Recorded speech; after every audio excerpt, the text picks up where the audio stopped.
موت کا سفر تو سب نے کرنا ہے، کل نفس ذائقۃ الموت، ہر جان نے موت کا ذائقہ چکھنا ہے۔ جس کو بھی اللہ نے پیدا فرمایا ہے ایک نہ ایک دن اس کو موت کے دروازہ سے ضرور بالضرور گزارا جائے گا۔ وہ انسان جو بڑے بڑے سفر کرتا رہا ہے، کبھی جہاز پہ، کبھی لینڈ کروزر پہ، کبھی ریل کار پہ،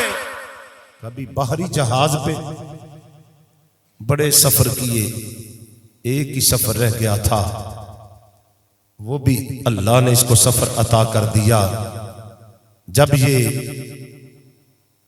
روح اس کے جسم سے نکلی ہے، موت اس کے جسم پہ وارد ہوئی ہے،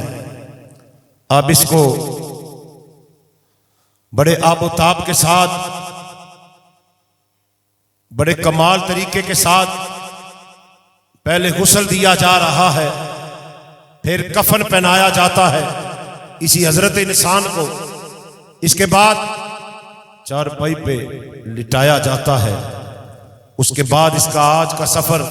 ایسا ہے، پہلے اس نے سفر تو کیے تھے، کبھی کسی گاڑی پہ بیٹھا، کبھی کسی جہاز پہ بیٹھا، آج اشرف المخلوقات جو انسان ہے